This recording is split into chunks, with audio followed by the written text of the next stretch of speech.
Field goal is up and good. San Francisco 49ers have won the football game. The Buccaneers fall to 4-6. That's your ball game. Folks, there's a lot to talk about regarding this game. First things first, the Bucs had no business winning this game. No business. 49ers were making so many mistakes. So many mistakes. They left 9 points on the board. They didn't score a touchdown in the final moments of the game. Coaching staff just couldn't get it done. Yet again. This is their 4th loss in a row. 4th time they have, in my opinion, blown a game and not finished a game. And it's nothing new. It's nothing new for the past month. Nothing new for the past month for the Bucs. This is a game where, you're going to see a lot of frustration. You saw Kalijah Cansey slam his helmet down. Christian Izien is upset after the game because the Bucs blew another game and they fall to 4-6. Because this is a team that cannot finish football games and cannot win when they have been handed every single opportunity to win football games. Can't do it. And that is a hallmark of a bad football team right now, which is what the Bucs are. You lose 4 in a row, you're a bad football team. Is what it is. And that's on everything. That's on the coaching staff. And I've said it before and I'll say it again. That's on the coaching staff. That's on the players. That's on the front office. The Bucs are a losing team right now. Simple as that. They're a losing football team. They're going into the bye week losers. Simple as that. They have not been able to finish a football game in a month and a half now, really.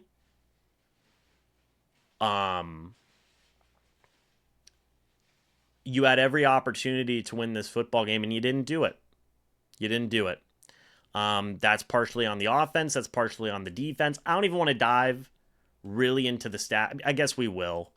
Baker Mayfield had 116 yards, 1 touchdown, no picks. He had a 4th down completion that literally should have been like the play that talked about winning them the game.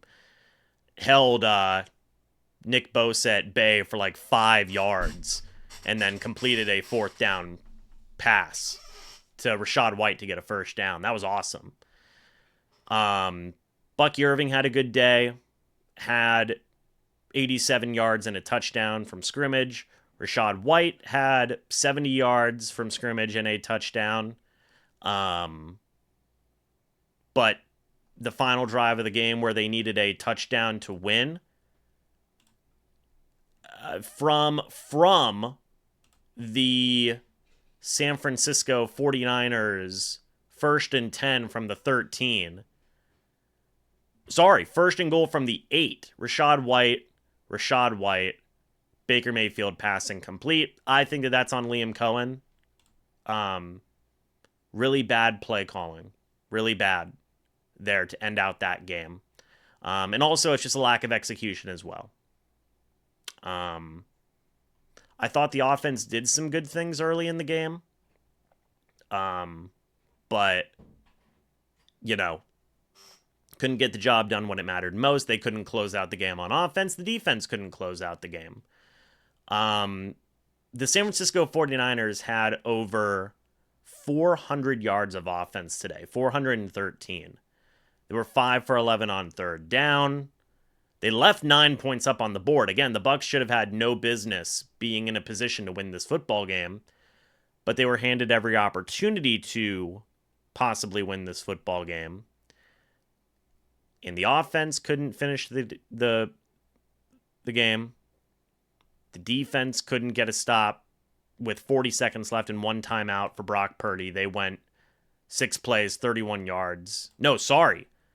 They went 6 plays, 39 yards from San Francisco's own 35, because this is a football team that cannot finish games. They can't. That's what it is. That's who they are. They cannot finish football games. They are losers. The players are not executing.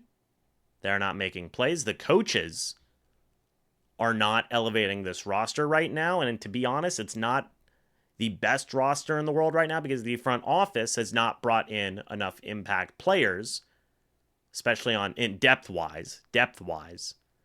And they're losers right now. They're losers. And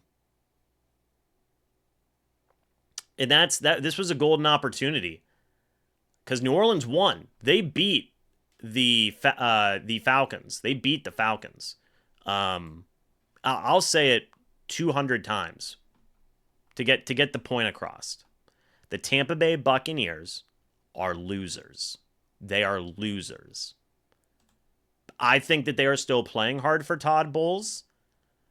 I think that they obviously have the drive and the desire to win, but they aren't executing enough. And the coaches aren't coaching well enough, aren't scheming, game planning well enough, and they are losers. They are losers. Liam Cohen couldn't get it done at the very, very, very end of the game, which was really unfortunate because I've really loved what Liam Cohen has done this year. And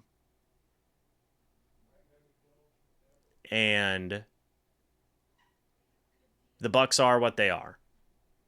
And until they shake this, they will be a losing organization. They will keep on losing close games because that's been who they have been for the past month and a half.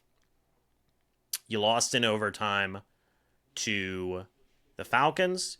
You blew both games to the Falcons, in my opinion. You blew the Kansas City Chiefs game in some ways. You blew this game against the 49ers when you had every opportunity to win. They're simply not good enough.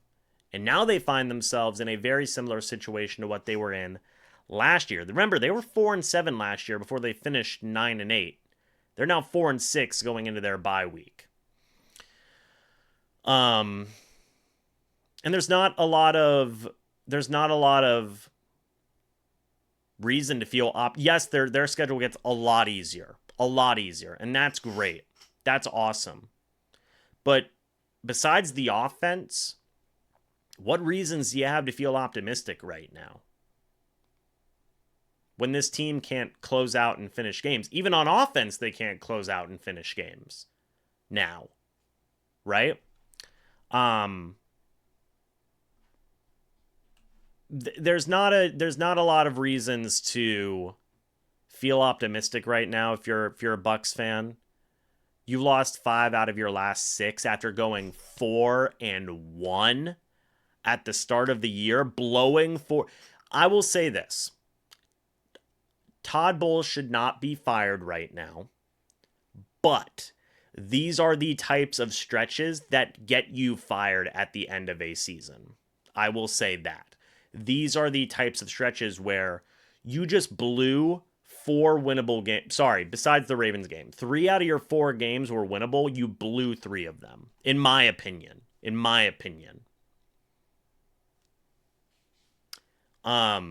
These are the types of stretches that get you fired as a head coach. That's just a fact. These are the types of stretches that get you fired as a head coach at the end of a season. Todd Bowles will not be fired, by the way. The Buccaneers have never fired a head coach mid-season. The Glazier family, I should say, has never fired a head coach mid-season. Never. If they were going to make a change, it would be right now going into the bye week. I don't expect that. But I think based on how this past month and a half has been, depending on how the second half of the season goes, you really got to think.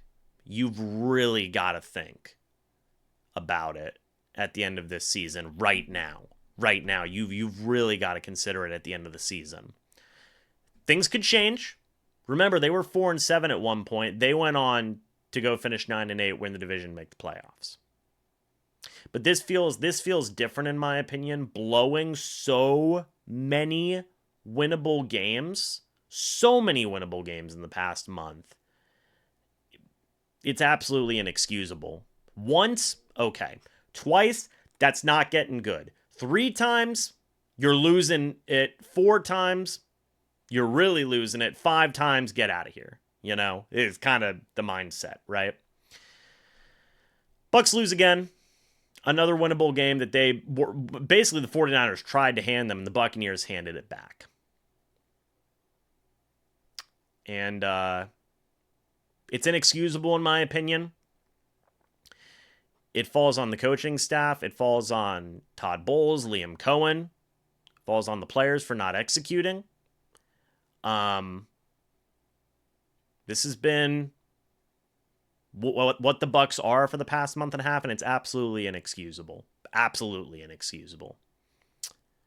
And we'll see if A, they can look to rebound after the bye week with Mike Evans coming back, or B, maybe they try and make some changes at the bye week. I doubt they will. Because I've said it before and I'll say it again.